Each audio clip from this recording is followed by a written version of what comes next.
Rebecca had been on the island of Sodor in just over a year now, and she was enjoying her new life on the railway immensely.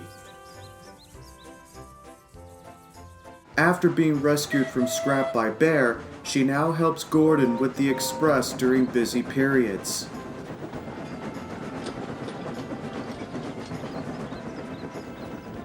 She has made plenty of friends so far and was glad to be really useful again. But being the newest recruit, she still has a lot to learn from, and despite being a cheerful sort, she can be prone to being a little feisty, gullible, and sometimes naive. It was the end of another busy day, and the Fat Controller had come to see the engines at Tidmouth Sheds. Good evening, engines. Now, I need a volunteer for a very special job tomorrow afternoon. If it's that important, then obviously I'm the best engine for the job. Whatever it is, sir. Don't get your hopes up, James. He might choose me because I'm a big and strong engine. In your dreams, it probably requires a speedy engine for the job. Or if it's something that involves dirty work, then I'll object otherwise. But what sort of special is it, sir? Okay, not all at once. I just need an engine to pull some trucks to Kirk Ronan. Oh, so it's dirty trucks then. I object. That's the special? I was expecting something a bit more than that. No, thank you. Nuh-uh. I'll do it, sir. It could be a nice change. That's a good engine. Thank you, Rebecca. I'm so glad there's an engine like you who would kindly volunteer. Rebecca was delighted, but the other engines were not so sure. Later that night, they spoke to Rebecca. Now, Rebecca, one important thing you need to know is that express engines like us are not meant to pull troublesome trucks. They are noisy, awkward, and bad-tempered. What's wrong with that? I'm a mixed traffic engine as well, and some members of my class actually used to pull goods train before on the mainland. Do they now? And how many times have you pulled goods trains prior, eh? Not really as much as I can think of. I mostly pulled passengers train during my time. But I'm sure I won't let a few trucks bother me. Plus, I do help out with a few odd jobs sometimes, and nothing has ever happened to me. Maybe so, but that's only the small amount of odd jobs you've been given so far. Trucks, on the other hand, are the most malicious things you could ever meet on a regular basis. They slip their brakes on purpose for us engines to get stuck, and there have been many accidents on the railway because of their trickery. Henry's right. You need to be careful with them, Rebecca. Oh, come on, I'm pretty sure it can't be that bad. The trucks would probably like me. I can see a little something to them and have a great fun. Fun? I personally wouldn't call it that fun. You'd probably let them run away if you played along with their mischief. But Rebecca had already gone to sleep before James could even finish his sentence. Why do we even bother if she won't listen to us? Never mind, James. I know it's frustrating, but nobody could expect her to realize so quickly. She'll just have to learn it from her own experience herself. As one might say, fate can surprise us with no reason or rhyme. Now, wasn't that used in a song before? I don't know, but it does sound awfully familiar. At least that's what I can recall. The big engines knew Edward was right, but all the same, they couldn't help feeling concerned for Rebecca, whom, of course, didn't seem to be worried in the slightest. It might have been better, though, if she had listened.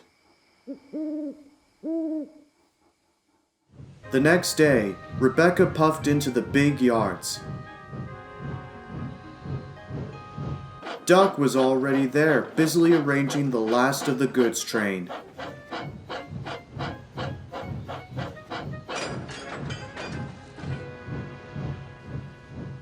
Hey, Doug! Are these my trucks? That's right. Your goods train is all ready. Though, you best be careful on your journey, Rebecca. Those trucks have been nothing but cumbersome today. So if they ever try and give you trouble, just give them a bump to keep them in line. Oh, for goodness sake! I can manage fine, Doug. Besides, you're only worrying too much. Just like the big engines. Well, don't say I didn't warn you then. But I'm only saying that it would be wise to be on your guard today. But Rebecca was still oblivious to listen. She took one glance over at the train that sat next to her before she went over to change tracks. Good morning, trucks. My name is Rebecca, and I'm going to be your engine on this fine, beautiful day and take you straight to Kirk Ronin. But as Doug predicted, the trucks were in no mood for Rebecca's chirpiness. Who does she think she is to poke a funnel in here? Yeah, we want a proper engine, not an oversized banana on wheels. Agreed, she's too peppy. Oh, come on now, don't be that grumpy. Perhaps some fresh air and joyfulness can get you all in good mood. We can be as grumpy as we want.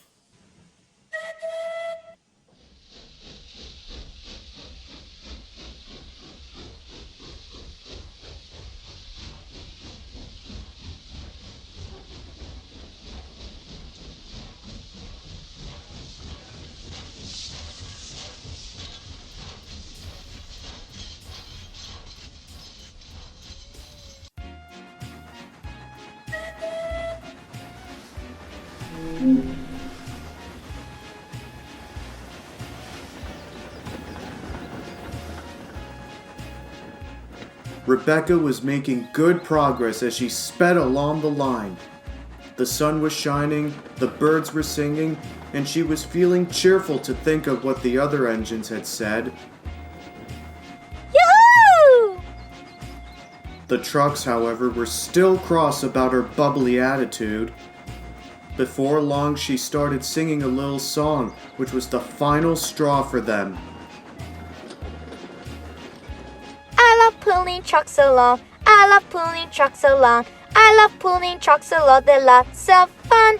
Pulling trucks is lots of fun. That's it! I can't take this shit anymore! It's giving me an awful headache! Yeah, she's trained us as if we were 2-year-olds! Well, I know Salty sings a lot and we never do anything to him. That's because, dummy, he knows and understands how to give us respect in a more meaningful way and what we want. Becca here just doesn't understand who we really are and thinks she can come into our yards like an annoying babysitter. I'd say we teach her a good lesson. Yes, let's!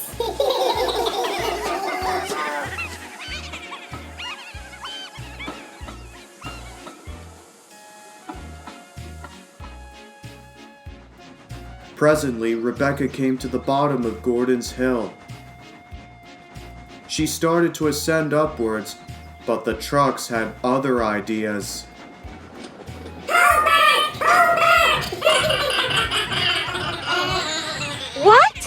Hey, stop it, trucks! Can't you see I'm trying to reach the top? And this isn't a good place to stall, you know. But the trucks paid no attention. Rebecca heaved and struggled to get up the hill. She didn't want to get stuck again like last time.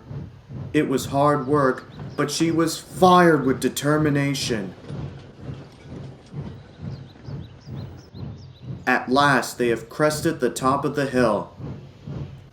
Then Rebecca noticed a signpost close to the line.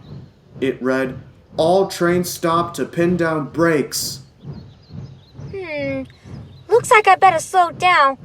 Brakes, driver, please. But before he could do so, the trucks made their move.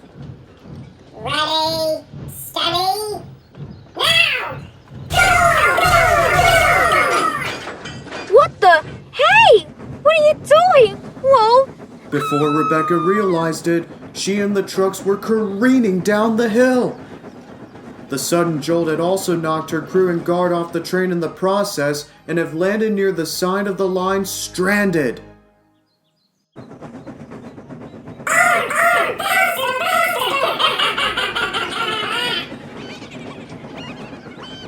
Stop pushing, I need to slow down. Come on, Becky. Isn't this fun or what? Not like this. This is scary. I don't have a trial fireman Eva, so please cut out this nonsense. Let us think. Never! Yippee! Bridges and stations flashed by as Rebecca, with still plenty of steam, carried on faster down the line, the stupid trucks rattling and laughing behind her.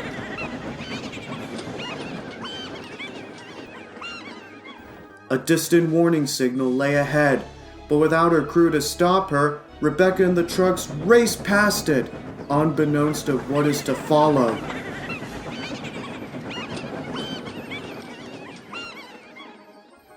A little further ahead, Paxton was stuck on a section of line that runs along an embankment. He was pulling a trainload of vans to Great Waterton, and one of the trucks had run a hot box. His driver and guard were just about to inspect it. All three had no idea about the runaway Rebecca coming straight towards them at any second. Help! Help! I want to stop! I want to stop!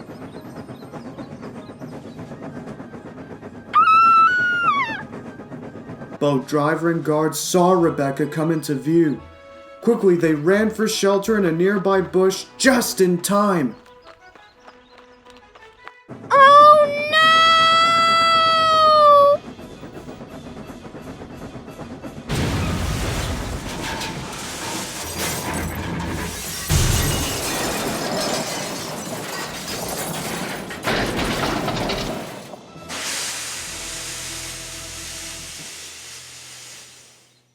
Miraculously, nobody had been injured, but half of Paxton's train was smashed to pieces.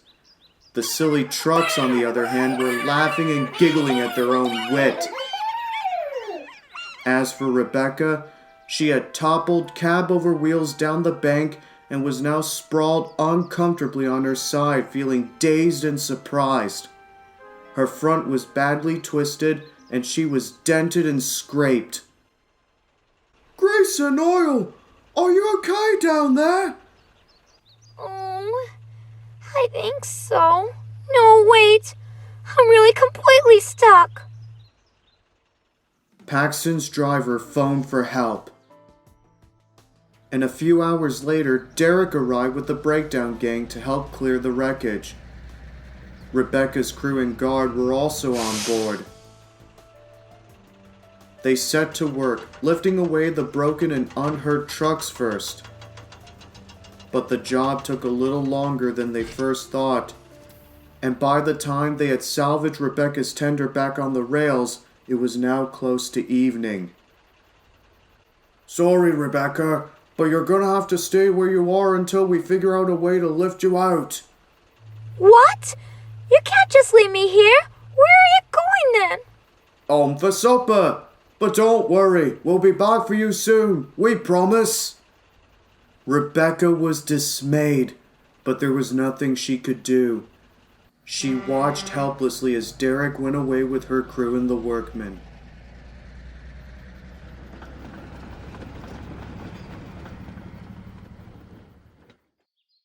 A few days had gone by, and poor Rebecca still laid in the field. All she could do now was to watch the passing trains rush by her.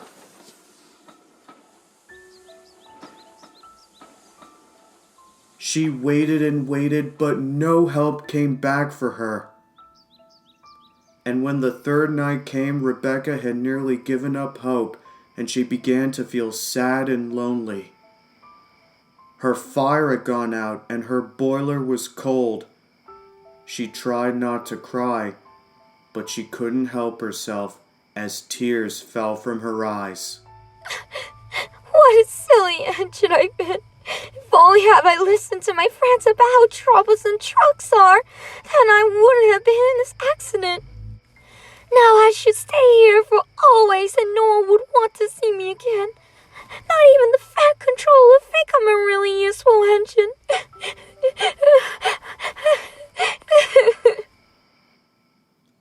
As the morning sun dawned over the horizon, Rebecca was feeling tired, miserable, and forlorn. Her previous nights had not been too good for her at all. A whistle sounded from behind her. She looked up and saw Duck pulling up next to her with the breakdown train in tow.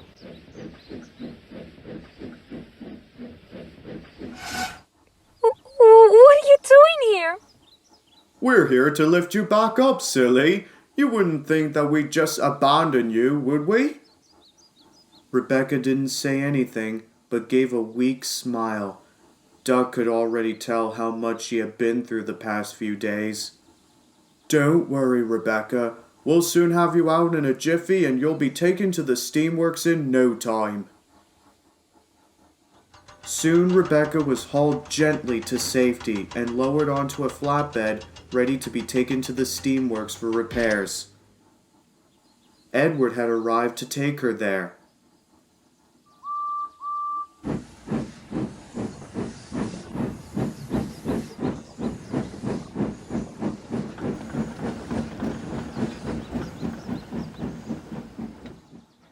Along the way, Rebecca spoke up. I'm so sorry, Edward. You and the others were right about those trucks. I should have listened to you all in the first place. I nearly thought you'd be cross with me for my accident and abandon me again. Oh, Rebecca, of course we're not mad at you. Yes, you were naive and dismissive regarding our warning about trucks, but so what if you don't know that much about them? You're still new to some things on our railway, and we wouldn't leave you stranded out there to rust after an accident. Sometimes you just need to learn some valuable stuff the hard way. That's how everyone learns from their mistakes, even us engines. If you would like, when you come back, perhaps I could speak to the Fat Controller to see if I could teach you how to handle troublesome trucks properly, so that there wouldn't be any more, inconveniences between you and them. You will? Oh, thank you, Edward. I would like that. You're quite welcome. But first, let's just get you to be mended. After all, we can't have our secondary express engine out of commission.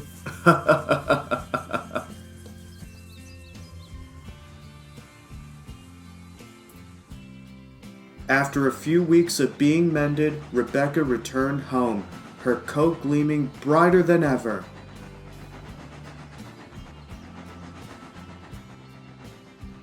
When she got back to the yards, she was sent to work with Edward for a few days so that the old blue engine could teach her how to pull trucks well and keep them in line if they ever misbehave or play any of their naughty tricks.